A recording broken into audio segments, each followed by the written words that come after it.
Hello and welcome everyone to another Radian WECO webinar. My name is Ryan Moffitt, Customer Service Technical Support Specialist here at Radian, and today we'll be talking about maintaining your Radian WECO equipment. We do have a large group, so please remain muted during the presentation. I'll hold a Q&A session at the end of the presentation to openly discuss any kind of questions you may have about the content that is being shared.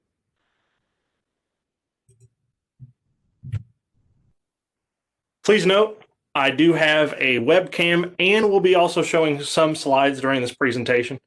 The best way to do it that we found is to use the side-by-side view in WebEx, and you can resize the panels for WebEx as you see fit. You can find the side-by-side option up in the top right corner of WebEx, and you can resize them by hovering over the separation of the windows and dragging left and right to make them larger and smaller as you see fit. So you can use this to help bounce between the slide content and the video content. Overview of what we'll be discussing today.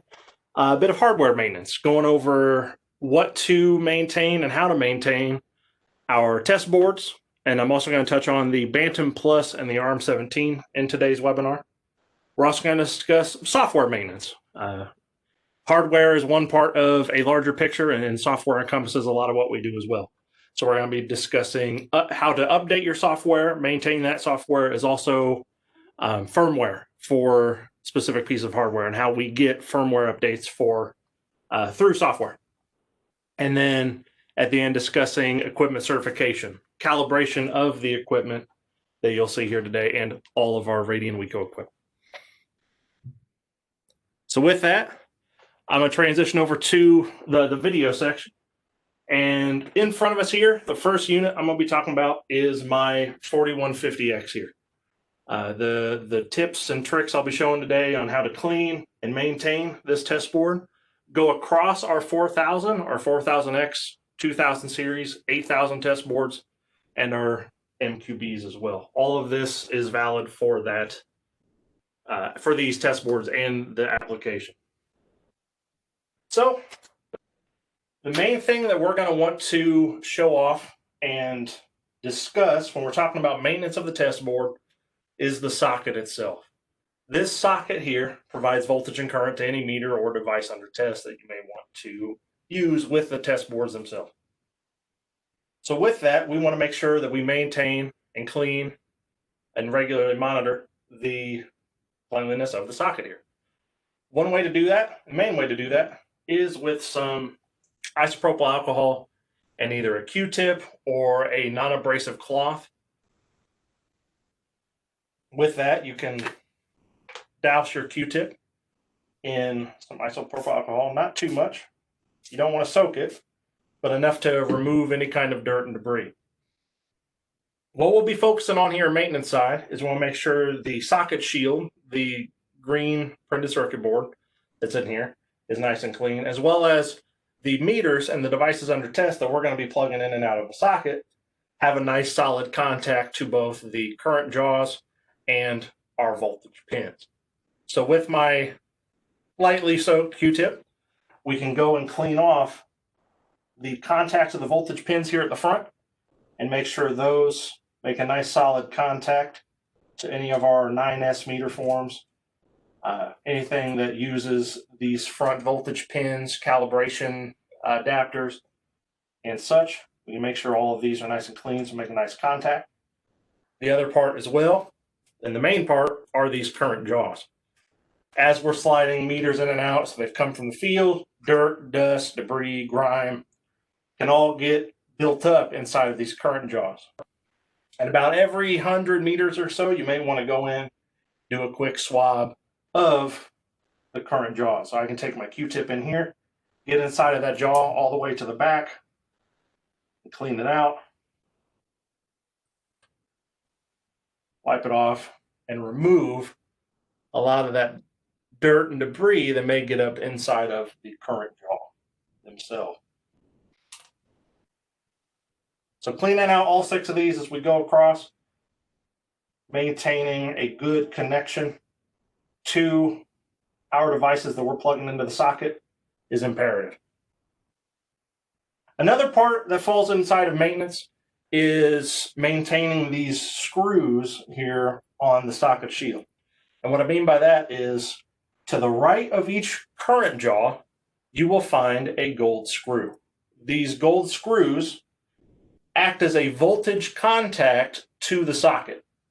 So these attach to an L bracket that is behind the socket shield, and that connection provides voltage to our meter forms that require voltage at these current jaws, so like a 2S, a 16S, and so on.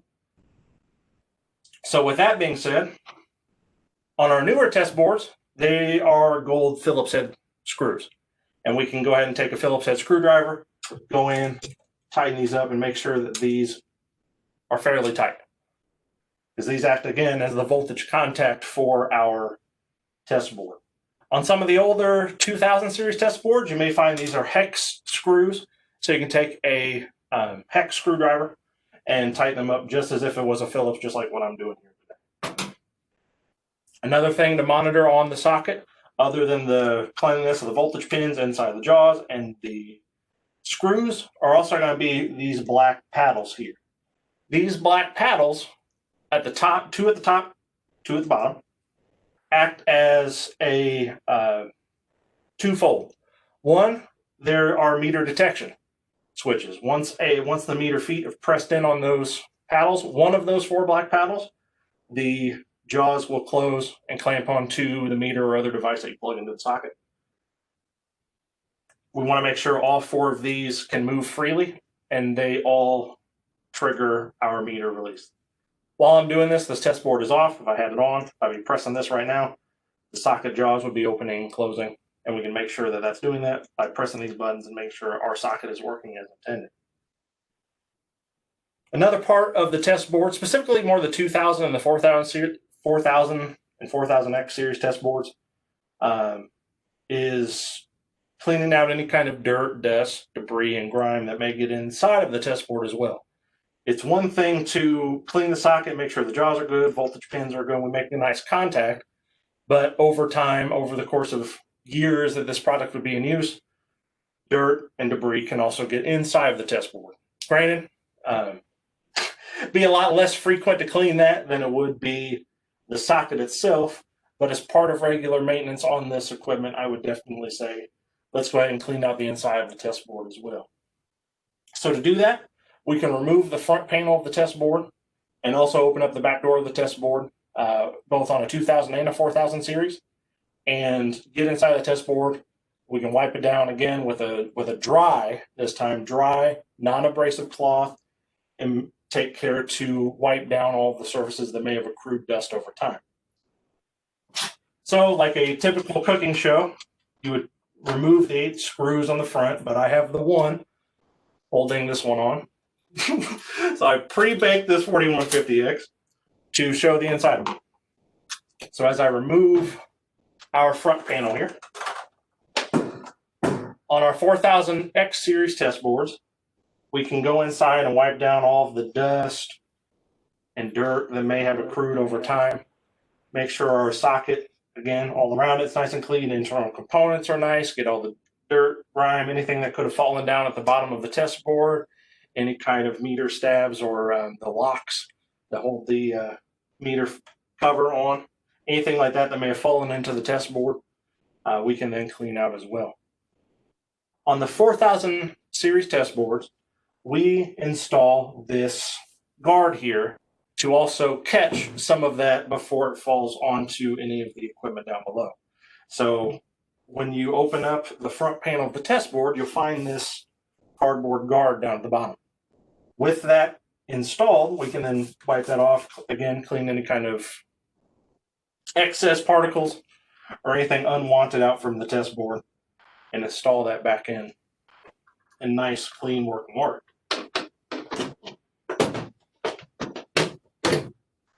So a lot of what we'll be talking about in terms of hardware is general maintenance and cleaning of the equipment. And the 4000X is no different. So to recap the test board, we'll make sure the jaws are clean. Voltage pins are clean as well. Make sure our switches are working as intended. Clean all of this with some isopropyl alcohol and either a Q-tip or some non-abrasive cloth to get in and really remove a lot of the dirt, dust, and grime that may build up over time on these. And even if I go in on some of these jaws, I bet I can still get some dirt and debris off this test board that I've been using for a while and get rid of a lot of that buildup from meters over time. And then we can also clean out any kind of, again, dirt, dust, and all that outside of the internal part of the test board and maintain the life and longevity of our 4000, 2000, 8000 series test board. With that as well, a couple bits of field equipment, and you'll probably notice a theme across our entire gamut of what we'll be showing off today. So I'm going to move my setup over here to my dissection table here. And now we'll be discussing the Bantam Plus and RM17.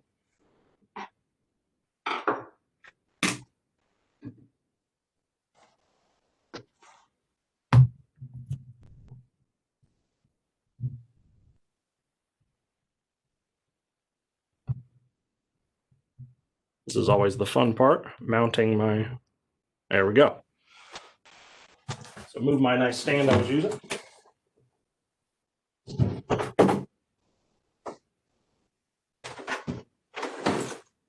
Now we're going to bring over our Bantam Plus.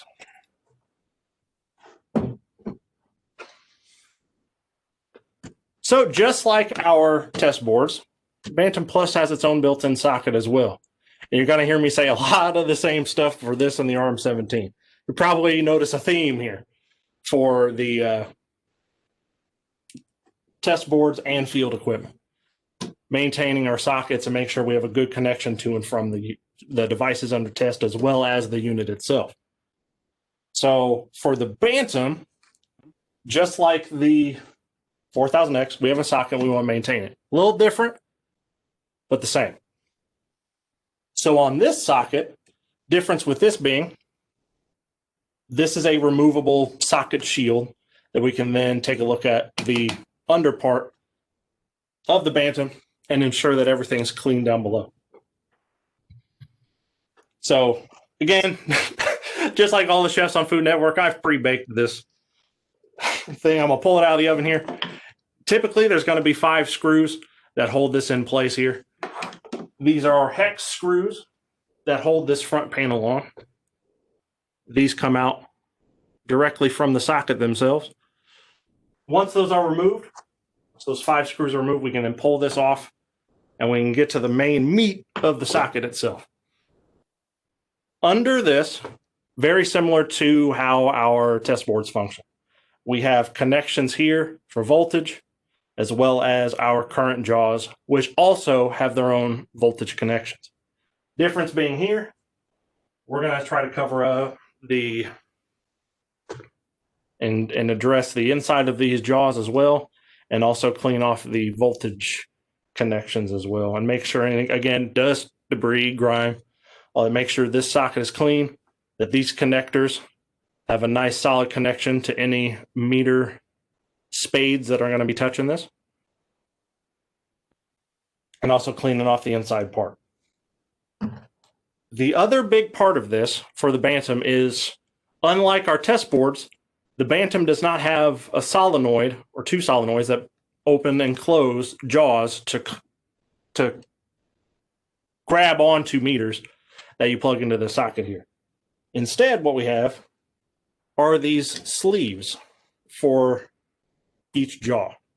And these sleeves act as a grip for meter jaws that you put in. So these slip into the meter or into our socket jaw and have 2 different purposes. One purpose is to provide voltage to that socket or to that specific jaw assembly. And the second being to help grip the meter spade. So with both of those here, with it plugged into this board provides voltage to that assembly and gives you voltage at the jaws. So if these start wearing out over time, we do offer a maintenance kit, and we do sell these replacement guards for the jaws. So after several thousand meters that these bantams may be seeing in their lifetime, you can take a look at these. If they seem to not be holding meters well over time, you can always replace these specific covers as well, and we do offer a maintenance kit for that.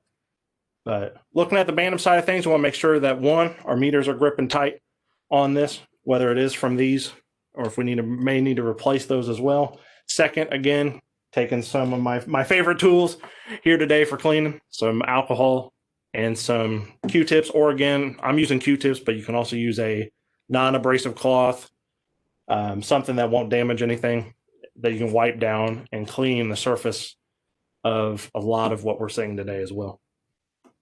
So with that, we can then button this up here. When you're putting this socket back on, we have, just like what we have in the test boards, we have the paddles here, and these paddles detect a meter in the socket. This needs to slide under the lip on that, so when you're reinstalling this socket, you can make sure that slides under the lip there. You'll see a lip on the buttons themselves, and that will sit right back on there once that's reinstalled. And then we can, again, screw this back on, and we've got a nice clean socket ready to go on the bantam.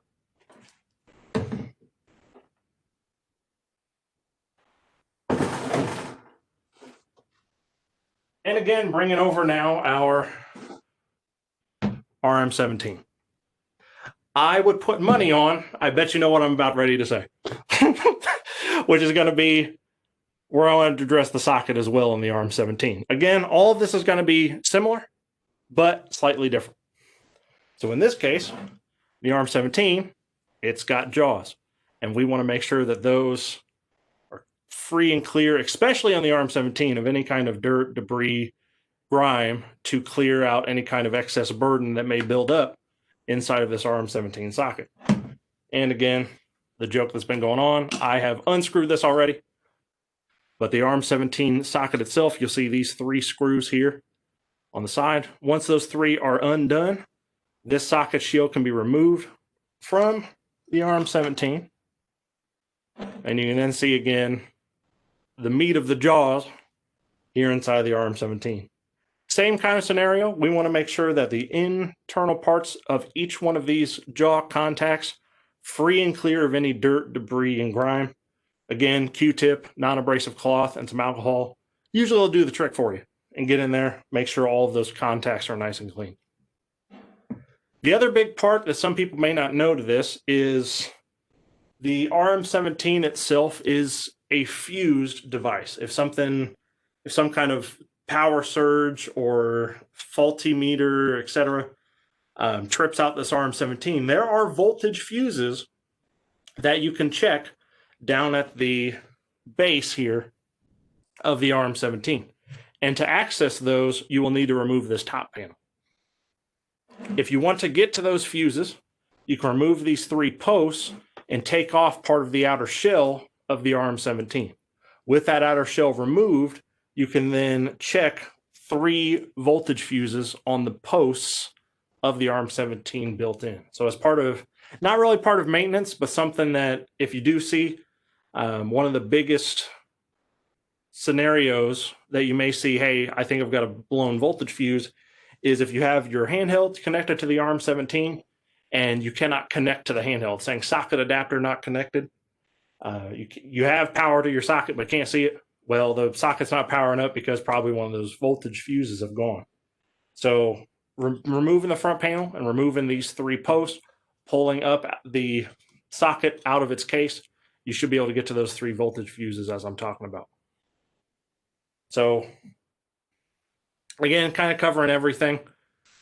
We would like to use some, I've been using isopropyl alcohol. Any kind of cleaning alcohol that's safe for electronics, my go-to is isopropyl. And Q-tip and some non-abrasive cloths are going to be your friend across all of our equipment. I know we haven't shown every piece of equipment. I could probably sit here and talk 2 to 3 hours over all the equipment, But the main thing is if we have equipment with sockets, we want to make sure all the jaws are nice and clean, and that each meter and each device that we're plugging in to test, whether it is an ARM-17, whether it is a Bantam, a test board of varying types, we want to make sure that the contact that is being made between our equipment and the device under test is solid, and to eliminate any excess burden. That's the goal. And then with all the other pieces of equipment that I may not have covered, again, general cleaning of any kind of fan outputs, general surfaces, inputs, outputs. If it's a standard, cleaning out the inside of the current plugs, things like that. Again, nothing that's going to affect electronics, no corrosive liquids, nothing abrasive. Make sure we get all sorts of dust, debris, and grime on any kind of current and voltage contact. So that is the main part of hardware maintenance on our equipment, is cleanliness and make sure we all make a nice solid contact every single meter, every time. So with that, I want to go ahead and talk about the other part of it. So it's one thing to have a nice and clean test equipment to work on, but the other part of it is going to be, well, how do we run that equipment? How do we maintain that part of it as well? And that is done through software. We have our WattNet suite of software that runs all of our test boards and also integrates with our Bantams and RWs. To maintain the software side of things, we want to make sure that we have up-to-date software. We frequently release updates to our software to fix any bugs that we find and provide new features and new aspects to our software on a continuous basis.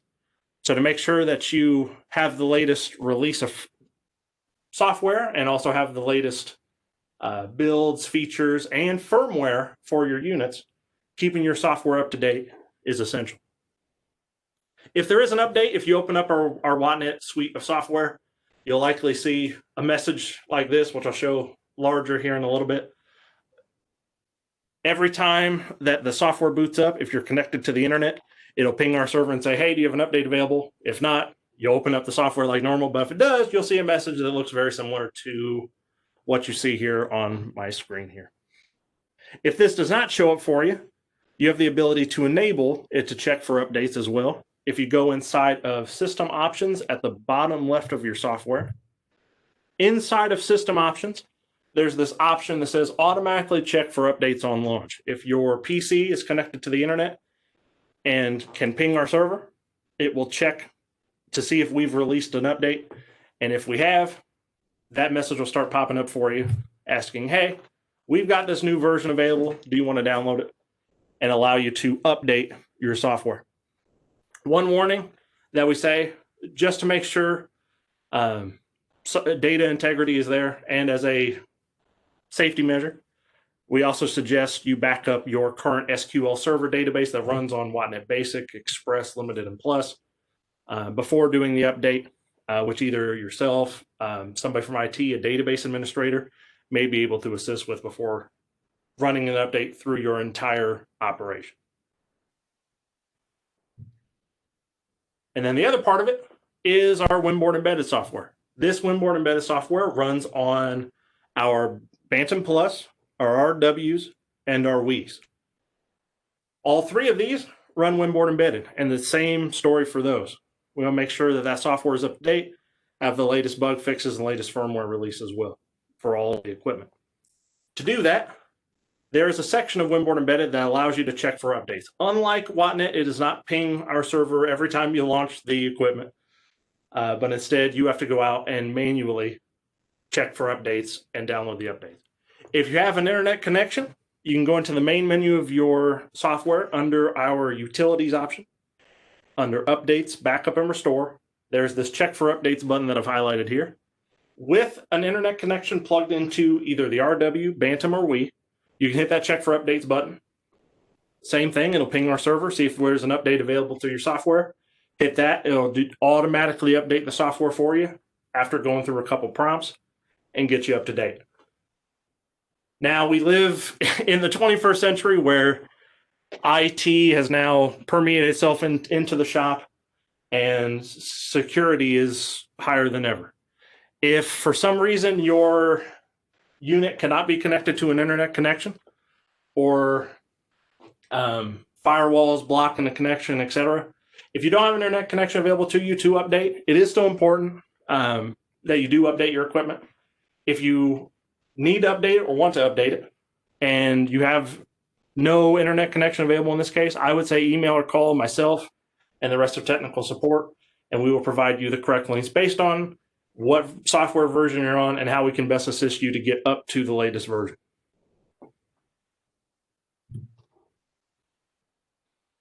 So now that we talked about hardware, we've talked about software, keeping both up to date, clean, and nice. Everything that we've done here is affected also by certification of the equipment. One part about maintenance of all of our equipment is making sure that the equipment is, one, certified, and two, traceable back to a National Metrology Institute in the US, NIST, Canada, NRC, and others. So, a couple different ways to do that. And again, every customer, every utility, every lab, every shop is different in their needs for certification and their needs for traceability. But we do offer several different ways to maintain that traceability back to a National Metrology Institute based on your needs. We have certification here at Radian. We have a fully accredited lab that provides direct traceability back to the National Institute of Standards and Technology. We offer on-site calibration services. So myself and others come out to your site and provide calibration services to maintain that traceability on your equipment for you on site. We also offer calibration kits with a standard inside of those kits, where we ship you a calibrated, certified reference standard that you can then use to perform your own calibration on your equipment across your shop. And separate, but still included in all of that, is using your own master standard to then certify other equipment. If you own or are looking to own a master standard for all of your other equipment in the shop, if that master standard is calibrated and certified on a regular basis and is traceable back to your National Metrology Institute, you can then use that again to maintain certification of the rest of your shop, the rest of your utility, rest of your lab, across the field, that traceability that we're looking to maintain. So overall, maintaining the hardware part of it, making sure, again, jaws are clean, contacts are good. Software, want to make sure that we are up to date, getting the latest releases, bug fixes, all that, and then maintaining that certification to a National Metrology Institute for traceability. With that, I want to open up the floor to any kind of questions or anything I may be able to answer for you. We have a chat feature in WebEx that we like to use. If you would like, please type your question into the chat of WebEx. I've got it up here, and I will read off questions posed into chat. If you prefer to talk about your question, let me know you have a question. We can unmute and discuss the question live. So any questions that you all have on any kind of maintenance on Radian WECO equipment?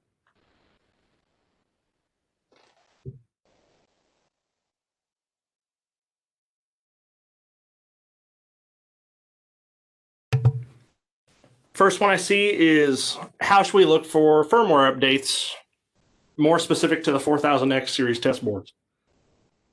Firmware updates are tied into our software updates for WattNet. So if you download a version of our WattNet software that then is updated, those firmware updates for your test board come automatically with those software updates as well. So right now, if you update to the latest version and your 4000X series test board requires a firmware update, that will be installed automatically alongside the software update as well. So next time you go and talk to that test board, every time you energize it and it says initializing your 4000X, it's going to check the firmware versions. And if they're older than what they are expected to be, it will update it automatically for you. Is it okay to blow compressed air into the unit? Very light air. Nothing that's going to blow off PCBs, nothing destructive. There's nothing wrong with blowing air into the unit, blowing it out, but I would say be cautious of the PSI that's using. Nothing that could cause damage to physical components, especially ICs or printed circuit board components that are on a board. So yes, you can blow air into it, but nothing very hard, nothing very destructive per se, or that could be destructive. With the WECO board unplugged, is there any kind of capacitive power or stored power that we should be aware of when wiping down and cleaning inside the unit?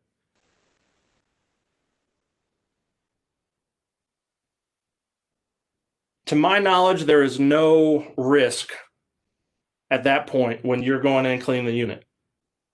Now, I will say you are dealing with electronics, and it may be beneficial to obviously go ahead and unplug the unit and power it down. We never want to go inside the unit with it powered up or with it still plugged into the wall. So with the 4000 series test boards I'm dealing with, the Bantam and all of it is unplugged, all of it is off. And while I'm working on it, and while you're working on it, highly, highly, highly recommend make sure it's all unplugged, make sure it's off before you do any kind of service to it.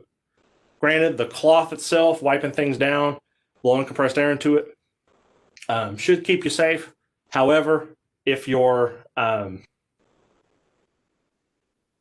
hands are inside of an electrical piece of equipment, there is always that risk. But in terms of stored power anywhere on this test board, there should not be.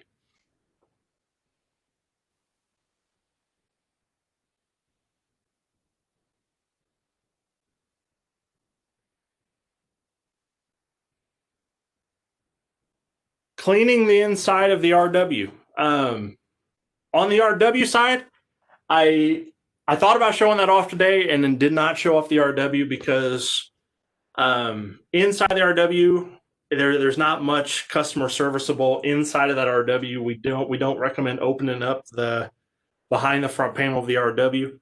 So for cleaning the RW, that's really just making sure that any part inside of the RW itself is clean. Again, no dirt and grime are getting inside of the connectors themselves, depending on where you're at, depending on the weather conditions you're taking out the RW into the field or keeping in your shop. Make sure, again, kind of more generic, cleaning off anything on the connectors of the RW. Make sure no dirt shouldn't get into where it should be, all that, or shouldn't be, excuse me. But a lot less to worry about on the RW. I know I've seen a couple about the fans on the 2000 and 4000 series. Depending on your units, the 2300, 2350, 4000 series test boards, we're generating, especially on the higher amp units, so the 4150X and the 4330X, that has the capability of generating 600 volts, 330 amps on all three phases. That is a lot of power. And a lot of power generates a lot of heat. So I know the fans are fairly loud on both those pieces of equipment, but they're there and they were designed that way for the reason to protect the test board itself from excess heat and generation. When we're generating that much amount of power, we need to watch out for heat generation. So that's what those are there for.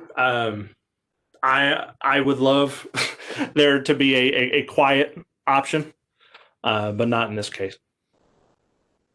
Anything to clean or watch out for on the 505s?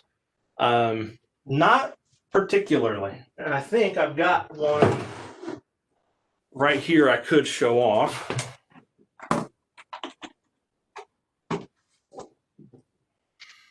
If we're talking about the 505s, same thing as the rest of the units, especially the RWs, not much really to watch out for on the 505s. If you're plugging in your secondary current here, make sure the duct bill's clean again, because that's going into a test switch, and you don't know, or you may not know how clean the inside of that test switch is. There's obviously going to be buildup on some of those test switches as you go out to the field. But again, make sure your probes and cables, your contacts there are clean.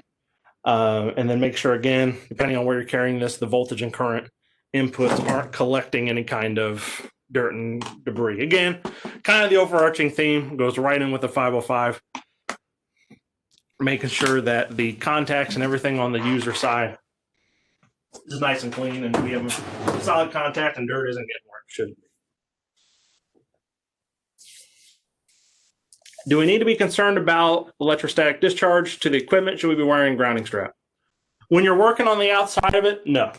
The outside of it is designed to be able to be touched, be able to be interacted with without any kind of grounding. Once you get inside of these units, though, again, there is the risk of electrostatic discharge. When we're working on this, you're able to wear one, but in particularly the unit itself, most of these units are grounded themselves. So if you are working inside of it, it's not necessary, but you may need to, if you know you're in a static charged environment, that is up to you.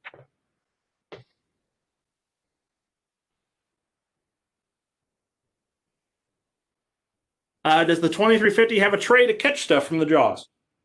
The 2000 series does not, like the 4000 series. So earlier when I was showing off the 4000 series test boards, we have that tray to catch some of it. The 2000 series do not have that tray. The main difference between the 2000 and 4000 series, though, and the cause of that tray is on our 4000X series test boards here. The 4000X has a input and output board down at the bottom.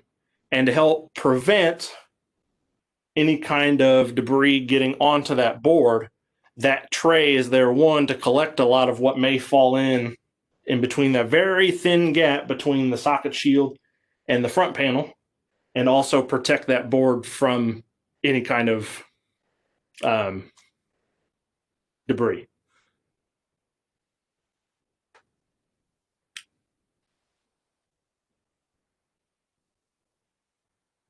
Eric, I appreciate the suggestion. It's definitely something we can look at and take a look at and see what we can do about it. I know you're not the only one. Let's put it that way.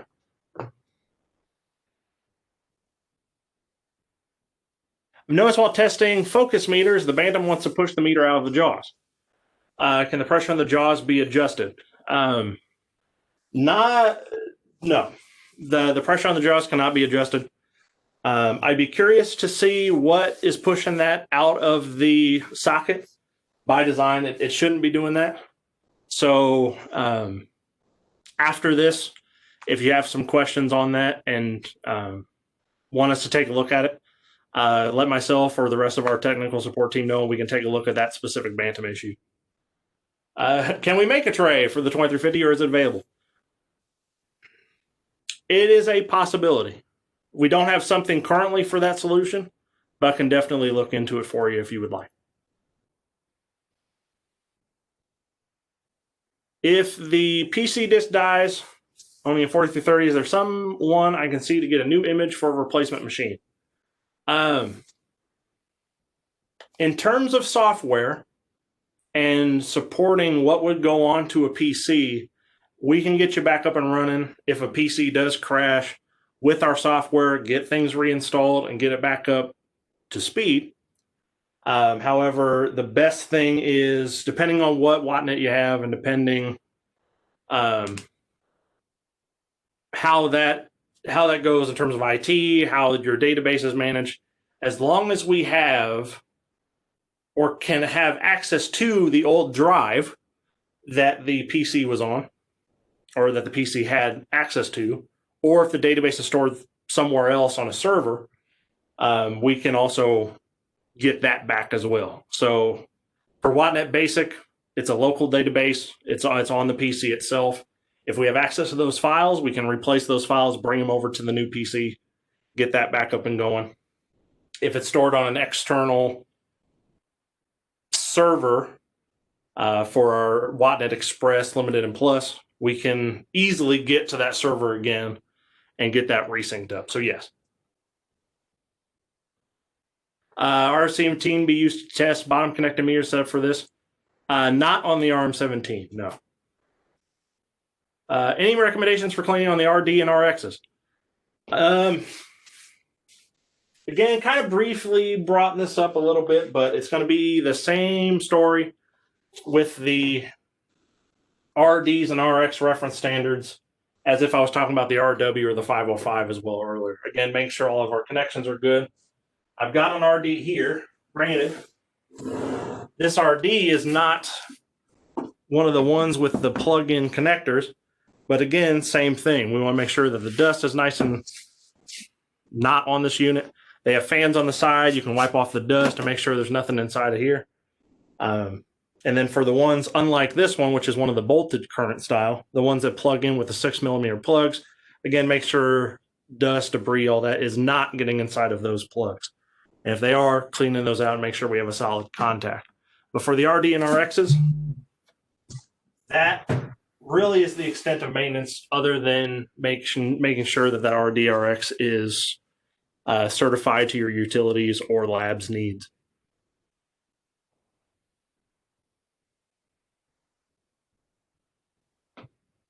I appreciate all the questions. I'm glad I can help out in any way I can. So if there are any other questions, please throw them out in chat and let me know.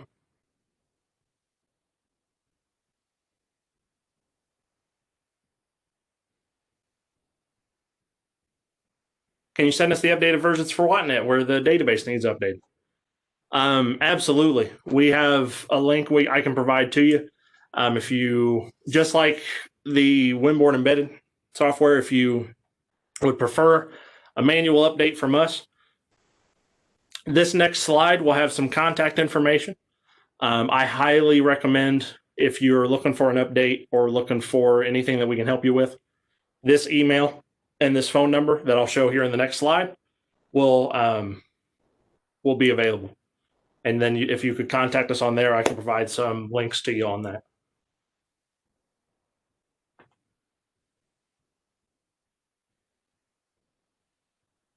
Oh, absolutely. Like I was saying earlier, James, IT is a huge part of what we do now. So any kind of database administrator that we need to get involved inside of this whole update process, we'd love to get everybody up to date on the latest software, but I know that there can be hiccups involved there. So whatever we can do to help, let us know.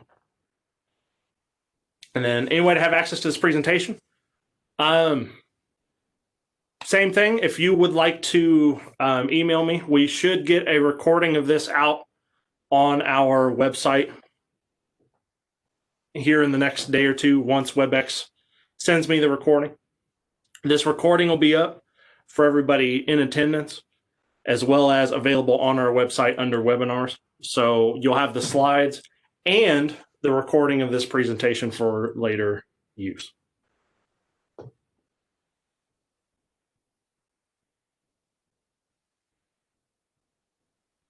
I appreciate the kind words, Eric. Thank you.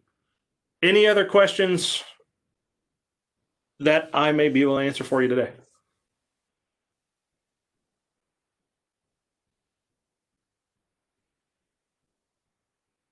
If there's an issue with a Bantam, do they have to be sent in repair, or can a board or other part be sent out to a technician for repair? I would say 99% of the time. If there is something we believe to have failed inside of the Bantam, whether it is a components or board, etc., most of the time we would have that Bantam sent back in for us to take a look at. The Bantam and the RW specifically are not customer serviceable inside. There's a lot of connections, a lot of open components. And once you look inside that Bantam, if you ever do, you will understand why. So we highly recommend, if there is an issue that does come up, we would look at it here at Radian and help you to get that resolved.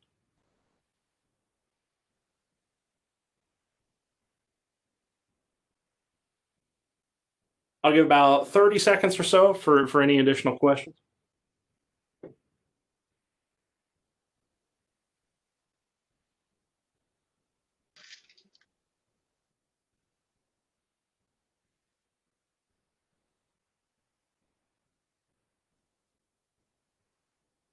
there an update to go from WinBoard 3 to WattNet? There is now. If we would like to transition from WinBoard 3 to a WattNet package, again, each utility is different. So for your specific needs, I would highly recommend emailing either myself and our technical support team, or our software team as well to help get that transition nice and smooth for you if you're looking to do that.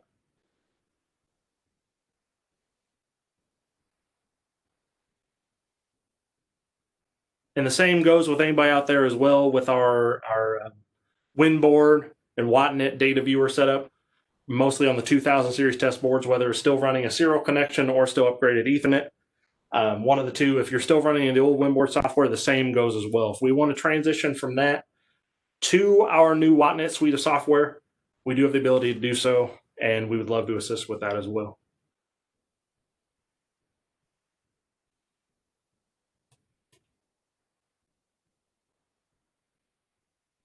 All right. Any other questions I can answer for you guys today? And again, this all doesn't stop here. If you have questions later on or feel more comfortable kind of talking one-on-one about it, we do obviously offer a technical support email and a number that you can call and talk there. But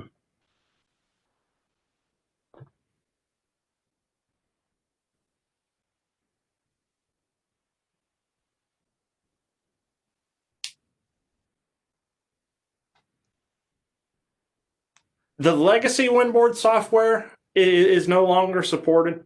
That reached its end of life at the beginning of this year. So we're not making any new software updates to our WinBoard and WattNet software. WinBoard 3 is still out there. However, we're working on now releasing our WattNet suite, which is now out there and has been for a while. WinBoard 3 is part of that WattNet suite now. So that all of the reporting side of aspects that we'd like to expand on, all of that is now part of that WattNet suite. So if we, like an earlier question said, if we want to transition from that WinBoard 3 to our WattNet suite of software, we can help work with you on that to get that transition thing. Any way to improve connection on BNC jacks? Not that I'm aware of. Those are locking connections on BNC. You plug in the BNC, turn about 90 degrees clockwise. Should be a locking connection on that.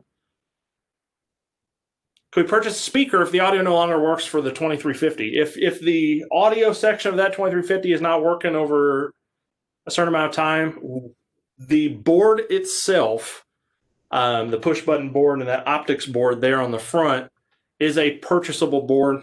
On the 2000 series, that is replaceable, and we can send that board out to you if that needs repair. How long will we be able to support repairs on the 3010s? As long as we can.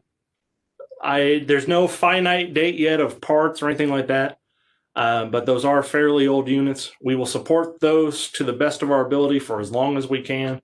We still offer repair services on that. But as parts diminish and as backlog of those diminish, that obviously over time will decrease our likelihood of repairing that. But as of right now, we are still repairing those test kits.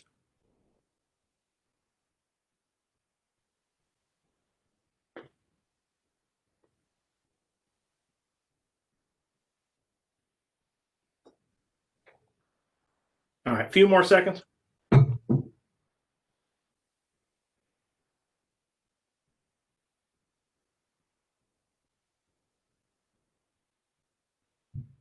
All right. A lot of good questions today. I appreciate the interaction and the ability to talk with you guys all about maintaining your equipment. We appreciate each and every one of you. And I want to thank you for being here as part of today's webinar. As I said, if you have some follow-up questions, I know we talked about a lot today in terms of other than just the hardware, software, and calibration side of things, but personal questions, ask in chat. If you do have any kind of follow-up questions, or if there's anything we can do to assist in maintaining your equipment, please feel free to send us an email at technicalsupport@radianresearch.com or give us a phone call, 765-449-5576. We appreciate and enjoy being your solutions partner and look forward to assisting you in whatever means we can possible. So again, I want to thank you all for showing up to our webinar today. If there's any follow-up questions, please feel free to reach out to us, and we will see you again at a future Radian WECO webinar. Thank you.